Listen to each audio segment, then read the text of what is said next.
بسم اللہ الرحمن الرحیم۔ السلام علیکم۔ اردو کہانی سینٹر میں خوش آمدید۔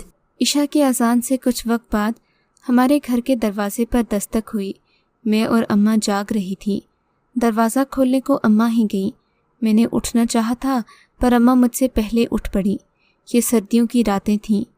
میں رضائی سے سر باہر نکال کر کوٹھے کی کچی دیوار پر ٹنگی لالٹین کو دیکھنے لگی، جسے ہم سونے سے پہلے بجھا دیا کرتے تھے۔ کوٹھے میں لالٹین کی مدھم سی روشنی پھیلی ہوئی تھی۔ وہ گنتی کے 4 افراد تھے جو اماں کو کوٹھے کے دروازے تک دھکیلتے ہوئے لائے تھے۔ انہوں نے اماں کو زور سے اندر کی طرف دھکا دیا تو وہ چارپائی کے قریب آ گری۔ میں ایک دم سے ہڑبڑا کر اٹھ بیٹھی اور چیختی ہوئی اماں کی طرف بڑھی تو ان 4 آدمیوں میں سے 2 نے جلدی سے آگے بڑھ کر مجھے مضبوطی سے پکڑ لیا۔ اس ناگہانی آفت کے نزول پر میں زور زور سے چیخنے چلانے لگی۔ ان میں سے ایک نے میری چیخ کو روکنے کے لیے اپنا ہاتھ میرے منہ پر رکھا۔ دوسرے شخص نے آگے بڑھ کر رومال نما کپڑے سے میرے بازو اور ٹانگیں باندھ دیں اور ایک رومال میرے منہ میں زبردستی ٹھونس دیا۔ اس وقت میں بالکل بے بس ہو گئی۔ آنکھوں میں آنسو بھر گئے۔ میں نے اماں کو دیکھا جو نیچے سے اٹھنا چاہ رہی تھی۔ ان میں سے ایک شخص نے اٹھتی اماں کے سر پر بٹ مارا تو وہ نیچے گر کر بالکل ساکت ہو گئی، جیسے مر گئی ہو۔ میں نے سر ہلا کر فریادی اوں آں کی، لیکن انہوں نے میری اوں آں کی ذرا بھر بھی پرواہ نہ کی۔ جب اماں ایک بٹ سے ساکت ہو گئی تو اس ظالم نے دوسری بار ان کے سر پر بٹ کیوں مارا؟ میں نے دل میں سوچا، غالباً وہ 4 اماں کو زندہ نہیں چھوڑنا چاہتے تھے۔ شاید اماں نے ان میں سے کسی کا چہرہ پہچان لیا تھا۔ ان کے چہرے ڈھکے ہوئے تھے، اس کے باوجود میں نے ان میں سے 2 کو پہچان لیا۔ یہ دونوں ہی چودھری طالب کے بندے تھے۔ باقی دونوں بھی یقیناً اسی کے ہوں گے۔ وہ کافی اثر رسوخ والا بندہ تھا۔ گاؤں میں اس کے اشاروں پر دنیا چلتی تھی۔ 4 گنڈے مجھے اٹھا کر باہر گلی میں لے آئے۔ باہر ایک سیاہ رنگ کی جیپ کھڑی ہوئی تھی۔ میں نے دل میں سوچا، آخر انہوں نے چہروں پر نقاب کیوں باندھے؟ وہ کس سے خود کو چھپانا چاہتے تھے؟ ایسے کئی سوال میرے ذہن میں آنے لگے۔ پھر اماں کا خیال ذہن میں آیا تو میرے دل میں ایک ٹیس سی اٹھی اور آنکھوں سے آنسو جاری ہو گئے۔ اماں تو پہلے ہی بیمار تھی۔ ان لوگوں نے اماں کو بڑی بے دردی سے مارا تھا۔ بھلا وہ بندوق کا بٹ کہاں سہ پائی ہوگی؟ میری آنکھوں سے آنسو بہنے لگے۔ انہوں نے جیپ کا پچھلا دروازہ کھولا اور مجھے سیٹوں کے درمیان لٹا دیا۔ 2 آدمی فرنٹ سیٹ پر چلے گئے اور 2 پچھلی سیٹوں پر آمنے سامنے بیٹھ گئے۔ میں ان کے درمیان زمین پر بے بس اور لاچار پڑی تھی۔ نہ جانے وہ اندھیرے میں کہاں چل دیے۔ مجھے نہیں علم تھا کہ وہ مجھے کہاں لے کر جا رہے تھے۔ علم ہوتا بھی تو میں کیا کر سکتی تھی؟ میں تو ان کی گرفت میں تھی۔ جیپ اونچے نیچے راستوں پر چلتی رہی اور پھر آدھ پون گھنٹے بعد ایک جھٹکے سے رک گئی۔ ان لوگوں نے مجھے گھسیٹ کر گیٹ سے نکالا۔ ایک گنڈے نے مجھے اپنے کاندھوں پر اٹھا لیا۔ خالی جیپ کے دروازے بند کر دیے گئے۔ میری آنسو زدہ آنکھیں اندھیرے میں دیکھنے کے قابل ہو گئی تھیں۔ میں نے ادھر ادھر دیکھا۔ مجھے جگہ کا صحیح اندازہ نہ ہوا کہ یہ کون سی جگہ ہے، لیکن چودھری کے گنڈوں کو دیکھ کر مجھے پتہ چل گیا تھا کہ مجھے چودھری طالب نے اٹھوایا ہے۔ یہ لوگ مجھے جہاں سے لائے تھے یہ یقیناً چودھری طالب کا ہی رقبہ تھا، کیونکہ حال ہی میں اس نے بارڈر ایریا میں کافی رقبے خریدے تھے اور پھر اس رقبے پر اپنا ڈیرا بھی بنا لیا تھا۔ جس رستے پر وہ لوگ چل رہے تھے وہ ضرور اس کے ڈیرے کی طرف ہی جا رہا تھا۔ حالانکہ اس وقت مجھے ہوش نہیں تھا، سارا دھیان اماں کی طرف تھا، لیکن پھر بھی کئی خیال تھے جو میرے ذہن کو چونکا رہے تھے۔ شوکا گنڈے نے جب مجھے کاندھے سے نیچے اتارا تو میں ایک بڑے کمرے میں چارپائی پر پڑی تھی۔ اس کمرے میں گیس کے 2 لیمپ چل رہے تھے۔ وہ 4 گنڈے مجھے خباثت زدہ آنکھوں سے دیکھ رہے تھے۔ میں نے دکھ سے آنکھیں بند کر لیں۔ کچھ ہی دیر کے بعد کمرے میں بولنے اور ہنسنے کی آوازیں آنے لگیں۔ میں نے گھبرا کر آنکھیں کھولیں تو وہ 4 میرے سامنے بیٹھے مجھے ہی گھور رہے تھے۔ ان کے ہاتھوں میں شراب تھی۔ کمرے میں شراب کی ناگوار بو پھیل چکی تھی۔ ان میں سے ایک تو چودھری طالب تھا، دوسرا آدمی کسی دوسرے گاؤں کا نمبردار تھا، چودھری خداداد، جبکہ تیسرا تھانے دار جاوید اقبال تھا اور چوتھا آدمی کوئی نیا تھا۔ چودھری طالب اپنے علاقے کا ظالم ترین شخص تھا۔ ان 4 کے ساتھ ساتھ والی چارپائی پر شوکا، مچھل، انور اور باقی 2 شخص ابھی تک بیٹھے ہوئے تھے۔ شوکا نے ان تینوں گنڈوں کو باہر جانے کا اشارہ کیا۔ انور اور باقی دو جو میرے لیے اجنبی تھے کمرے سے اٹھ کر چلے گئے تو اس نے دروازہ بند کر کے کنڈی لگا دی۔ شوکا مچھل چودھری کا خاص بندہ ہی نہیں، اس کا منظور نظر بھی تھا، کیونکہ چودھری اسے اپنا ایک بازو سمجھتا تھا، سو وہ یہیں رہا۔ وہ بھی ان چاروں کے ساتھ مل کر شراب پینے لگا۔ انہیں دیکھ کر میری آنکھوں میں آنسو آ گئے۔ ان بھیڑیوں نے میرے لیے اس دن کو اذیت ناک بنا دیا۔ مجھے ہوش آیا تو لگا میرا وجود بیکار ہے، مجھے جینے کا کوئی حق نہیں۔ درد اور بھوک پیاس سے برا حال تھا۔ میں خود سے سوال کر رہی تھی کہ مجھے تو مر جانا چاہیے۔ شام کو 4 بجے کمرے کا دروازہ کھلا اور شوکا کمرے میں داخل ہوا۔ اس کے ساتھ اس کا جوڑی دار بھی تھا۔ اس کے ہونٹوں پر عجیب سی خباثت تھی۔ پریشان نہ ہو، آج کی رات گزارا کر لے، تجھے سوکھی روٹی کھانی پڑے گی، کل ہم تجھے واپس تیرے گاؤں چھوڑ آئیں گے، شوکا مچھل نے کہا۔ میں نے منت کی کہ مجھے مار دو تو کہنے لگا، آج کے بعد بے شک مر جانا، لیکن آج ہم تمہیں مرنے نہیں دیں گے، کھانا کھا لو، تمہیں رات کو چودھری نے طلب کیا ہے۔ خیر پھر میرے چاہنے نہ چاہنے سے کیا ہوتا تھا، مجھے چودھری کے ڈیرے پر لے جایا گیا۔ وہاں آج اس کے جیسے اور بھی شیطان موجود تھے۔ بدمست شراب پیتے رہے اور مجھے ہوس زدہ نظروں سے دیکھ کر مسکراتے رہے۔ چودھری کے دوست شراب پینے کے ساتھ کاروباری باتیں بھی کر رہے تھے۔ مال لے جانے اور ہندوستان سے لانے کی باتیں ہو رہی تھیں۔ یہ چاروں ایک دوسرے کی چاپلوسی کر رہے تھے، کیونکہ آج ان کے درمیان ایک ہندوستان کا بڑا نامی گرامی اسمگلر موجود تھا۔ تبھی تو چاروں اس کی ہر بات پر ہاں میں ہاں ملا رہے تھے۔ اسی اثنا میں باہر سے ایک لمبا چوڑا نوجوان کمرے میں آیا۔ اس کی آنکھیں بڑی بڑی تھیں جن میں لالی تیر رہی تھی، مونچھیں تھوڑی سی اوپر کو اٹھی ہوئی تھیں۔ اس نے کمرے میں داخل ہوتے وقت ایک نظر مجھے دیکھا۔ میری لاچار آنکھیں اس کی آنکھوں سے ٹکرائیں تو اس نے نظریں پھیر لیں۔ دادا، میں جیپ لے کر حویلی جا رہا ہوں، صبح سویرے بی بی جی کو شہر چھوڑنے جانا ہے، اس کی چھٹیاں ختم ہو گئی ہیں۔ اتنا کہنے کے بعد وہ خاموش ہو گیا تو نمبردار بولا، ٹھیک ہے، تم جیپ لے جاؤ اور سنو، صبح سویرے نکل جانا، مریم کو شہر کالج کے ہاسٹل میں چھوڑ کر واپس آ جانا، دیر مت کرنا، شرما جی آئے ہیں، ان کی سیوا کرنی ہے، پھر ان کے ساتھ ہندوستان بھی جانا ہے، وہاں سے لاکھوں کا مال لانا ہے، شرما جی اس بار ہماری توقع سے بھی زیادہ مال دیں گے۔ نمبردار اتنا کہنے کے بعد چپ ہو گیا۔ آج کل ویسے بھی شہر کے حالات خراب ہیں، اور سنو، 2-4 بندے بھی ساتھ لے کر جانا۔ یہ سن کر شمشیر کے چہرے پر ناگواری آ کر گزر گئی، مگر وہ کچھ بولا نہیں۔ اس نے اس بار غور سے مجھے دیکھا۔ اس مرتبہ اس کی آنکھوں میں میرے لیے بے بسی تھی۔ میں نے بھی اپنے آنسو پونچھ لیے کیونکہ وہ جا چکے تھے۔ مجھے اس کی مردانگی نے متاثر کیا تھا۔ میں باوجود کوشش کے اس سے نفرت نہ کر سکی، حالانکہ وہ بھی نمبردار کا خاص بندہ تھا، پر میں کیا کرتی، اس کی شخصیت میں بڑی انفرادیت تھی۔ جاتے جاتے جب میں نے اس کی طرف بے بسی سے دیکھا تو اس کی آنکھوں میں مجھے اپنے لیے ہمدردی محسوس ہوئی۔ مجھے لگا جیسے میں نے اس کی آنکھوں کو کہا ہو کہ میں مجبور ہوں، اس نے بھی یہ جواب دیا ہو کہ میں تیرے لیے کچھ کر نہیں سکا۔ اگلے دن جب مجھے ہوش آیا تو میں اپنی دنیا کھو چکی تھی۔ یہاں میرا کوئی والی وارث نہیں تھا، لیکن آج مجھے رہائی کا پروانہ مل گیا تھا۔ شوکا کمرے میں داخل ہوا، مجھے روٹی دینے کے بعد بولا، تو تیار ہو جا، میں تجھے گاؤں چھوڑنے آیا ہوں، تیری رہائی کا حکم مل چکا ہے۔ اس وقت دوپہر کے 1 بجے تھے۔ نمبردار خدا داد کے کچھ کارندے ڈیرے کی چارپائیوں پر بیٹھے تاش کھیل رہے تھے۔ مجھے شوکا کے کاندھے پر دیکھ کر وہ سبھی مسکرانے لگے۔ شوکا نے مجھے پہلے کی طرح جیپ کی دونوں سیٹوں کے درمیان بوری کی طرح ڈال دیا اور پھر خود بھی بیٹھ گیا۔ میں اس کے قدموں میں پڑی ہوئی تھی۔ پھر جب جیپ کا پچھلا دروازہ بند ہوا تو شوکا آگے ڈرائیور کے پاس چلا گیا۔ جیپ ایک جھٹکے سے چل پڑی۔ میں جیپ کی چھت کو بڑے دکھ سے دیکھ رہی تھی۔ پھر جیپ ایک جھٹکے سے رک گئی۔ شوکا نے مجھے اٹھا کر جیپ سے نکالا اور چند قدم دور کھجور کے ایک پیڑ کے تنے کے ساتھ بٹھا دیا۔ پھر خود واپس جا کر جیپ میں ڈرائیور کے ساتھ بیٹھ گیا۔ وہ لوگ مجھے گاؤں کے قبرستان میں پھینک کر جا رہے تھے۔ جیپ چل پڑی تو شوکا نے اپنا ہاتھ جیپ سے باہر نکال کر ہلایا۔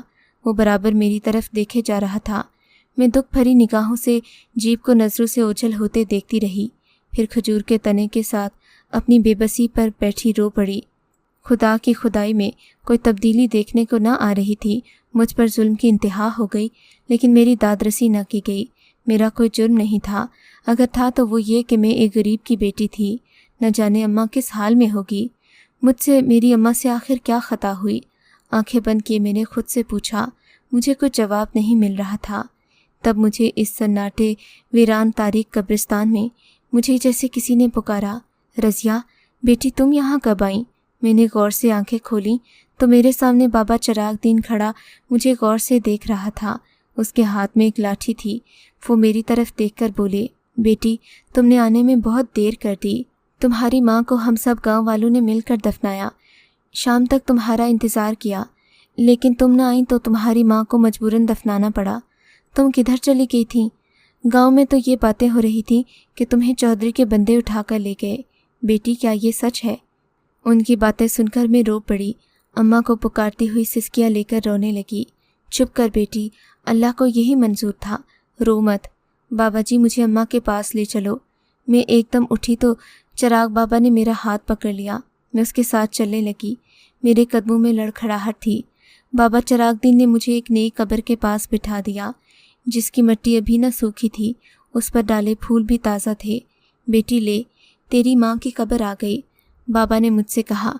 बस बाबा आप चले जाओ, मैंने चिराग बाबा से कहा और फिर माँ की कब्र पर बैठकर आंसू बहाने लगी। शाम ढले आकर किसी ने मुझे कब्र से उठाया।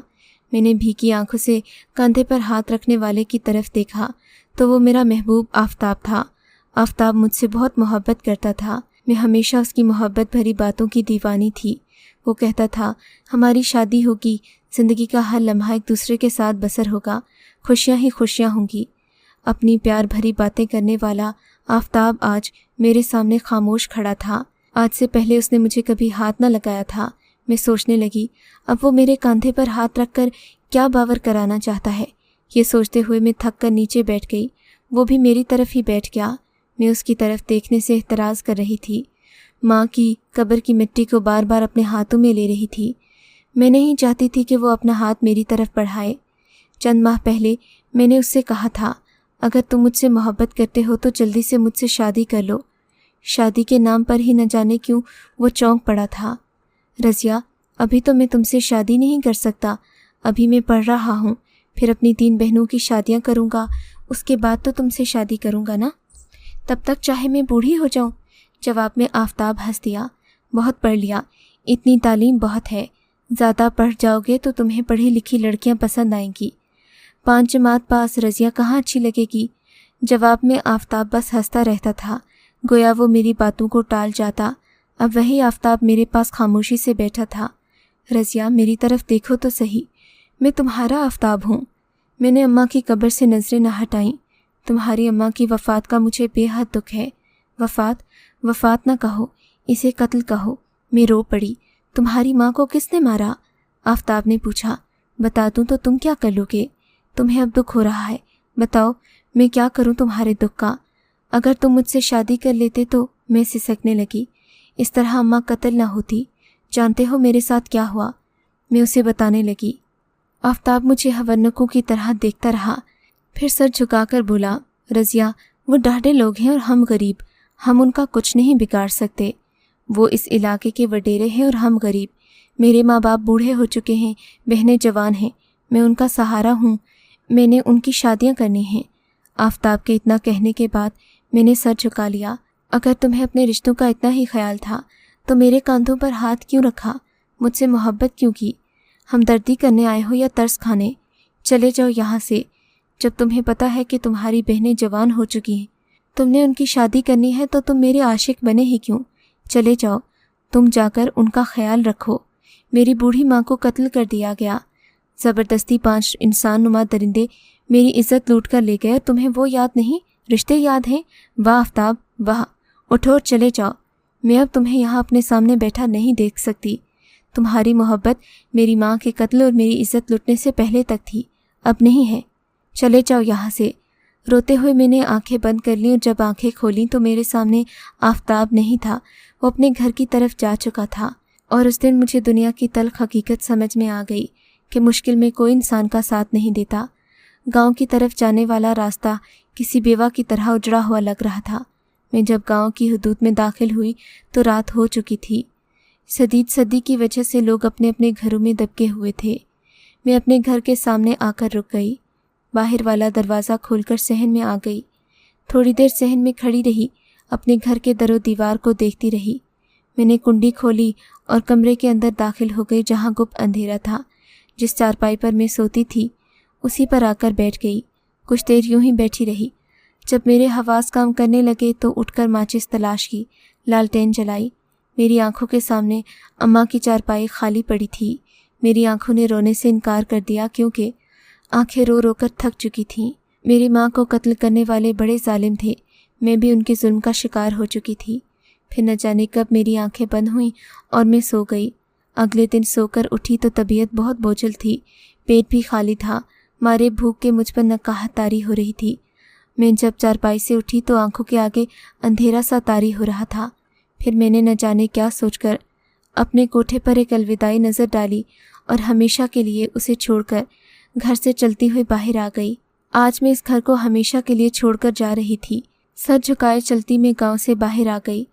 अपने पीछे हर जुबान पर अपना नाम छोड़ आई।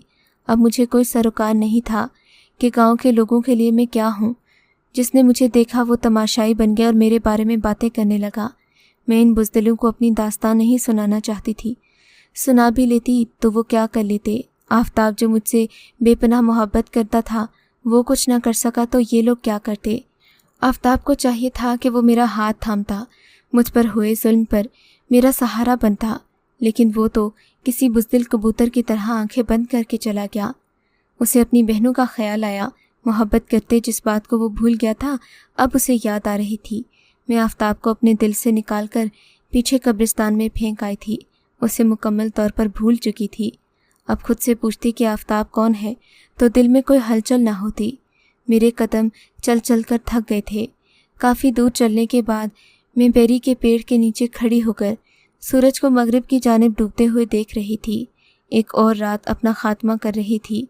मुझे अचानक नंबरदार खुदादाद का डेरा नज़र आया। मेरे कदम एक बार फिर उसी जानिब को उठने लगे जहाँ मुझे जुल्म का निशाना बनाया गया था। नंबरदार खुदादाद का डेरा करीब आता जा रहा था। मैं डेरे में दाखिल हुई तो नंबरदार के डेरे में बैठे कारिंदों ने मुझे हैरत से देखा। उन्हें यकीन नहीं आ रहा था कि मैं कदमों से चलकर दोबारा डेरे पर आ गई हूँ। तब नंबरदार के आदमी मुझ पर बेहुदा जुमले कसने लगे।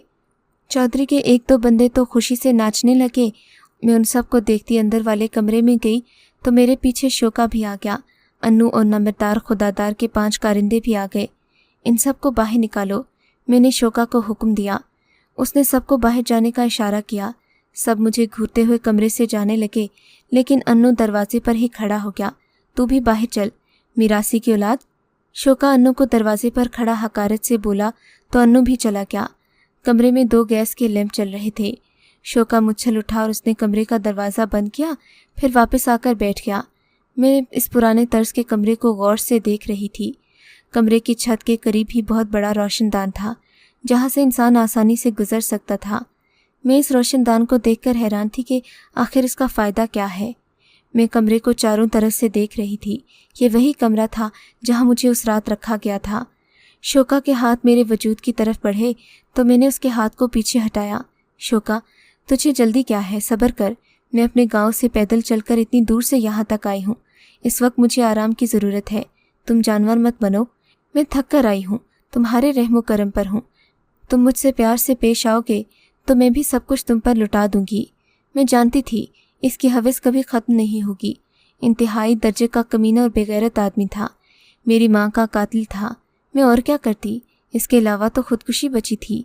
तब मैंने शोका से पूछा, शोके, वो नंबरदार खुदादाद का बंदा शमशीर वो नज़र नहीं आ रहा?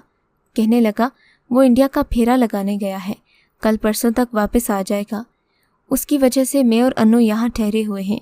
वो आएगा तो हम यहाँ से चले जाएंगे। नंबरदार खुदादाद ने हमें यहाँ इसीलिए रोक लिया है। शमशीर इंडिया से माल लेकर आएगा, फिर शायद हमें कराची का चक्कर लगाना पड़े। हम बड़े खबीस लोग हैं। तुम वापस हमारे पास क्या सोच कर आई हो वैसे? वो मेरी तरफ देखकर बोला, देख शोके, मैं तेरा क्या बिगाड़ सकती हूँ? मैं तो अब किसी काबिल नहीं रही, कोई मुझे अपनाएगा नहीं। मैं सिर्फ तेरी बनकर रहना चाहती हूँ। यहाँ मुझे तुम्हारे अलावा कोई तहफ़्फ़ुज़ नहीं दे सकता। भले तुम मुझसे शादी न करो, लेकिन मुझे दूसरे लोगों से बचा लो। मैं तुम्हारी लौंडी बनकर तुम्हारे साथ रहूँगी। मुझे तुम सिर्फ इतनी इज्जत दे दो। क्या मेरे लिए कर सकते हो कि तुम मुझे दूसरों से बचा लो? तुम लाख बुरे सही, लेकिन अच्छे लगते हो। शोका पूरी तरह से मेरी प्यार भरी बातों के हिसार में आ गया। ये अल्फाज तो जैसे उसके लिए जादू थे। वो ये तक भूल गया कि उसने मेरी माँ को कत्ल किया है। यही तो मैं चाहती थी। शोका को अपना बनाकर मुझे सरशार करना था। उसके मुंह से आने वाली शराब की बू मुझे बड़ी नागवार लग रही थी, लेकिन मैंने जाहिर नहीं किया। अगले दिन तक वो मेरे झूठे प्यार का गुलाम बन चुका था। जिंदगी में मैंने किसी से इतनी प्यार भरी बातें नहीं की होंगी। अब तो शोका मुकम्मल इंसान बन गया। उसने जानवरों वाली कोई हरकत नहीं की। इधर नंबरदार के डेरे पर मुख्तलिफ गांव की लड़कियां उठाकर लाई जा रही थीं। दरिंदों की बर्बरियत में भी इजाफा हो चुका था। अपनी जैसी हवा की बेटियों की तजलील देखकर मुझे मर्दों से नफरत हो जाती। मैं उन्हें गालियां देती और गालियां सुनकर ये लोग खबासत से मुस्कुराते रहते। अब मैं हर वक्त शोका के साथ होती। शोका जब कराची चला जाता तो खुद को किसी कमरे में कैद कर लेती, किसी से कोई बात ना करती। सब लोग मुझे जहनी मरीज़ा समझने लगे। मैं जो प्लान अपने गांव से सोच कर आई थी उसमें मुझे काफ़ी कामयाबी हुई थी। मुझे शोका से नफरत तो थी, पर मैं उसके साथ रहने पर मजबूर थी। मैं इन दरिंदों के गौल में दोबारा ऐसे नहीं आई थी, बहुत कुछ सोच कर आई थी। मेरे हाथ में अब था ही क्या, मैं कमज़ोर सी एक औरत थी। मेरे इरादे लेकिन बड़े पुख्ता थे। यहाँ रहकर मेरी आंखों में इंतकाम के शोले भड़कने लगे। मैं चाहती मेरे इख्तियार में होता तो इनकी बोटी बोटी कर देती, लेकिन मेरे हाथों में इतनी ताकत नहीं थी। बहरहाल मेरा दिमाग बड़ा तेज़ चल रहा था। लुट लुट कर मुझ में इतना हौसला पैदा हो चुका था कि वक्त आने पर इनमें से मैं कईयों को एक साथ मार सकती थी। मैंने शोका पर प्यार का जादू ऐसे किया कि मैं चाहती तो उसकी जान भी ले सकती थी, मगर मैं सिर्फ उसे ही नहीं, इन तमाम दरिंदों को मार चुकी थी। मुझे उसके पास रहते हुए 6 माह हो चुके थे। शोका मुझसे दर्जनों बार शादी का कह चुका।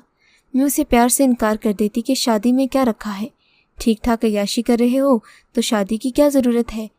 6 माह के अरसे में शोका ही नहीं, मैं नंबरदार और खुदादाद और चौधरी तालिब का भी एतमाद हासिल कर चुकी थी। ये लोग अब मुझे अपना साथी समझते, मुझसे कोई राज न छुपाते। मैं वाहिद लड़की थी जो इनके हमरा रहती, इनको अपने मुफीद मशवरों से नवाजती। इनके दरमियान अपना मकाम बनाने में मुझे एक अरसा लगा। मैं बड़ी अजियत से गुजरी। इस दौरान शोका भी अपनी अय्याशी करता रहा और मैंने उसे कभी न रोका। मैं उसे अपना दीवाना बनाना चाहती थी। अब शमशीर मुझे शोका के साथ देखता तो नफरत से मुंह फेर लेता। मैं ऐसा समझने से कासिर थी कि लुटती मैं थी, तकलीफ शमशीर को क्यों होती थी। शमशीर की नफरत को भी मैं इस्तेमाल करना चाहती थी। मुझे उस दिन का इंतज़ार था जब शमशीर की नफरत ने इंतहा को छू लेना था। उस दिन के लिए ही तो खुद को ज़िल्लत के गड्ढे में गिराया था और इस दिन के लिए ही खुद को ज़िंदा रखा हुआ था। इन दिनों शोका और अनु माल लेकर कराची गए हुए थे। मैं नंबरदार खुदादाद के डेरे पर थी। डेरे के एक कमरे में बैठी कुछ सोच रही थी। शमशीर मेरी सोचों का महवर था। शोका कराची चला जाता तो मैं खुद को कमरे में बंद कर लेती थी। इस दौरान मुझे शमशीर का इंतज़ार होता था। मैं जानती थी कि वो ज़रूर एक रोज़ इस दरवाज़े पर दस्तक देगा। उसकी आंखों में मौजूद तूफ़ान मोहब्बत का पता देते थे। और फिर ऐसा ही हुआ। एक दिन शोका कराची गया तो उसने दरवाजे पर दस्तक दी। मेरे पीछे चलता हुआ कमरे के अंदर आ गया। एक चारपाई पर वो और दूसरी पर मैं बैठ गई। चारपाई पर बैठते ही वो बोला, मैं तुम्हें यहाँ सिर्फ ये कहने आया हूँ कि तुम जिस मर्ज़ी के साथ रहो, मुझे कोई एतराज़ नहीं, पर मुझे दिखा कर नहीं। जब मैं तुम्हें शोका के साथ देखता हूँ तो मुझे कुछ होने लगता है। तुम जानबूझकर मुझे ये सब दिखाती हो। मुझे तकलीफ़ होती है। जिस तरह मेरी अब हालत हो चुकी है, कहीं मैं इन दोनों को कत्ल ही ना कर दूं। शोका के साथ तुम मुझे बहुत बेहया लगती हो। देखने से तो तुम बड़ी शरीफ हो, फिर तुम्हें क्या तकलीफ़ है जो अपने माँ बाप की इज्जत को खाक में मिला रही हो। जो कुछ तुम्हारे साथ हुआ उसे भूल भी तो सकती थी। ये तुम कह रहे हो, मुझे यकीन नहीं आ रहा। ये बताओ तुम्हारा मेरे साथ रिश्ता क्या है? क्या लगती हूँ मैं तुम्हारी? मुझे अच्छा नहीं लगता कि तुम शोका जैसे बदकिरदार इंसान के साथ रहो। मानता हूँ कि तुम मेरी आंखों के सामने लुटती रही, मैं कुछ कर न सका क्योंकि मैं मजबूर था, पर दरिंदा नहीं हूँ। मैंने इन दरिंदों का साथ कभी नहीं दिया। कितनी बार इन लोगों ने मुझे ऐसी दावतों के मौके दिए, मगर मैं इन खुराफातों से दूर रहा। मेरे सामने सैकड़ों बार लड़कियों की इज्जतें लुटी, पर मुझे किसी पर रहम नहीं आया। तुम्हारे चेहरे में न जाने क्या था कि तुम लुटती हो तो मुझसे ज़ब्त नहीं होता। मेरी तुम क्या लगती हो ये तो मैं नहीं जानता, लेकिन बस तुम मुझे अच्छी लगती हो। ज़रूर मेरा तुमसे कोई ना कोई रिश्ता है। ये भी हो सकता है कि मेरे दिल में तुम्हारे लिए नफ़रत का जज्बा हो। मुझे बताओ आखिर तुम कौन हो? ये कहकर शमशीर चुप हो गया। चंद लम्हे खामोशी से उसे देखने के बाद मैंने उसे शुरू से आखिर तक सब कुछ बता दिया। सुनाने में हर्ष ही क्या थी, दिल की भड़ास निकाल दी तो मुझे लगा कि उसकी आंखों में मेरे लिए अजीब सी नदामत थी। मैं अपने किए पर शर्मिंदा हूँ। मुझे तुमसे इस तरह बात नहीं करनी चाहिए थी, पर मैंने आज तक तुम्हारे लिए भला ही चाहा है। तुम्हारे साथ जो कुछ हुआ मुझे उसका दुख है। अगर हो सके तो मुझे माफ़ कर देना। शमशीर चारपाई से उठते हुए उदास लहजे में बोला। मुझे यकीन नहीं आ रहा था कि ये वही शमशीर है। जाते जाते उसने मुझे अपनी ज़िंदगी बनाने का वादा कर लिया। मेरा दिल खुश था कि मुझे एक ऐसे मर्द का साथ मिल रहा था जो हकीकत में मर्द था। उसमें वो तमाम सिफ़ात थीं जो एक इंसान में हो सकती थीं। शमशीर जाते वक्त जो कुछ कह गया था उस पर मुझे यकीन नहीं हो रहा था, और फिर मैं तो यही चाहती थी कि मुझे शमशीर जैसे मजबूत शख्स का सहारा मिल जाए। इन दरिंदों में मैं वापस शमशीर ही के लिए तो आई थी। गो कि मेरा ज़िंदा रहने का कोई इरादा नहीं था, लेकिन मैं बुज़दिली की मौत नहीं मरना चाहती थी। मुझे अपने जुल्म का बदला लेना था। अब मैं शमशीर को जीत चुकी थी, बस उसे मुझे हासिल करना बाकी था। मैं चौधरी और उसके बंदू को तड़प तड़प कर मरते हुए देखना चाहती थी। उस दिन मुझे शोका के आने का बेसब्री से इंतज़ार था। जिस दिन वो आया मौसम बड़ा खुशगवार था। उसने आते ही मुझे अपने करीब करना चाहा तो मैंने नफ़रत से मुंह फेर लिया। दूर हो जा मुझसे, शदीद नफ़रत करती हूँ मैं तुमसे। उसकी बड़ी बड़ी मूंछें ये सुनकर फड़कने लगीं। उसके चेहरे पर नफ़रत आ गई। वो गुस्से से पागल होने लगा, गालियाँ बकने लगा तो मैं भी गुस्से में आ गई। ज़्यादा भौंक मत, मैं तेरे खबीस चेहरे पर थूकती भी नहीं हूँ। मैंने हकारत से कहा तो वो एक कुत्ते की तरह मुझ पर झपटा। मैंने उसे ज़ोर से धक्का दिया। वो चारपाई पर जा गिरा। मुझे भागने का मौका मिल गया। मैं भागकर अपने कमरे की तरफ आ गई। वो भी मेरे पीछे पीछे आ गया। मैं भागती हुई शमशीर के पास आ गई। शमशीर अपने दूसरे कारिंदों के साथ इस इंतज़ार में खड़ा था कि मैं भागकर उसके पास आऊँ, क्योंकि मैंने और शमशीर ने मिलकर ही ये मंसूबा बनाया था। मुझे उस पर हर तरह से भरोसा था। अब मैंने अपने मुखाफिज को पा लिया था। मैं मुकम्मल तौर पर शमशीर के तहफ़्फ़ुज़ में थी। शोका दरिंदे की तरह मेरे पीछे भाग कर आया। शमशीर उसे मेरे करीब आते देखकर फुनकारा, शोके यहीं रुक जा, एक कदम आगे न उठाना वरना भून कर रख दूंगा। शोका जहाँ था वहीं रुक गया और गुस्से से बोला, शमशीर ये मेरी लौंडी है, इसे मेरे हवाले कर। तुझे हो क्या है? शोका अक्लमंद था। शमशीर की बातों के जवाब में वो जान गया कि वो निहत्था है। अभी उसका लड़ाई करना बेकार था। वो शमशीर को धमकियां देते वापस चला गया। मैं शमशीर को प्यार और तशक्कुर से देखने लगी। मेरी खातिर उसने चौधरी तालिब के ख़ास बंदे से टक्कर ले ली थी। मेरी आंखों में इंतकाम की चिंगारी भड़क रही थी। मैं चाहती थी कि शमशीर सबको भून दे। मैं अपने जुल्म का बदला ले रही थी और मुझे यकीन था कि वो वक्त करीब आ रहा है। मेरी वजह से शमशीर में और दूसरे लोगों में तकरार हुई थी। ज़िंदगी में पहली बार शमशीर ने किसी के साथ इस तरह से बात की थी। शमशीर ने चौधरी तालिब को भी ख़ास अल्फाज में बोल दिया था कि मैं रज़िया से शादी करना चाहता हूँ। अगर आपको मेरी शादी से कोई एतराज़ है तो मैं अपनी जान ले लूँगा। चौधरी शमशीर को खोना नहीं चाहता था। वो उसका वफ़ादार बंदा ही नहीं, उसका बाजू भी था। वो उसकी बात टाल नहीं सकता था। इस बात पर शोका चौधरी से काफ़ी बदगुमान हो गया। अब मैं हर वक्त शमशीर के साथ रहती थी। उसके साथ रहते हुए मुझे हर तरह का हथियार चलाना आ गया था। फिर एक दिन मैं और शोका डेरे पर ही मौजूद थे कि यहाँ पर एक जश्न की तैयारी होने लगी। आज किसी ख़ास लड़की को डेरे में लाया जा रहा था। लड़की की वजह से काफ़ी एहतमाम किया जा रहा था। न जाने आज किसकी बदबख्ती आई थी। फिर जब लड़की को अंदर लाया गया तो चारों गुंडों के नरके में मचलती हुई लड़की देखकर मेरी ज़ुबान से हल्की सी चीख निकल गई। वो कोई और नहीं, आफ्ताब की छोटी बहन जमीला थी। मैं चीख पड़ी। शमशीर मुझे चीखता देखकर हैरान रह गया। पूछने लगा, कौन है? मैंने कहा, जमीला है, आफ्ताब की छोटी बहन। इसकी इज़्ज़त बचा लो, मैं इसे लुटते हुए नहीं देख सकती। उस वक्त शमशीर ने आओ देखा न ताओ चौधरी के चारों बंदे जो उस वक्त लड़की को भंबोड़ने के नशे में थे, शमशीर की चाल को देख न पाए। उसने चारों को 1 मिनट में भून कर रख दिया। मेरा बदला उसी रात पूरा हो गया था। चौधरी के बंदे मेरे सामने तड़प तड़प कर जान दे रहे थे। शराब के नशे में वो इस कदर धुत थे कि ये भी ना समझ सके कि कोई उनके सरों पर खड़ा उनका निशाना बांध रहा है। आज इस हवेली में एक सन्नाटा सा छाया हुआ था। मेरी इज़्ज़त के सभी कातिल एक एक करके अपने अंजाम को पहुंच चुके थे। मुझे शमशीर पर फ़ख्र था जिसने बरवक्त न सिर्फ जमीला को बचाया बल्कि मेरे अंदर जलती बदले की आग को भी ठंडा कर दिया। शमशीर उस वक्त वहाँ 1 मिनट न रुका, मुझे लेकर दूसरे शहर आ गया। यहाँ पर उसका एक ऐसा घर था जिसके बारे में ना ही नंबरदार के किसी बंदे को पता था और ना ही शमशीर के अपने किसी रिश्तेदार को। उस दिन के बाद से मैंने और शमशीर ने एक नई ज़िंदगी का आगाज़ किया। हमें नहीं पता गांव में हमारे पीछे क्या हुआ, उसके बाद के हालात और वाक़यात क्या हुए। आज मैं शमशीर के 3 बच्चों की माँ हूँ। हम अपना माजी भूलकर एक नई ज़िंदगी की शुरुआत कर चुके हैं। अगर आपको ये कहानी अच्छी लगी है तो इस वीडियो को लाइक कीजिए और इस तरह की मज़ीद वीडियोस देखने के लिए हमारे चैनल को सब्सक्राइब कीजिए।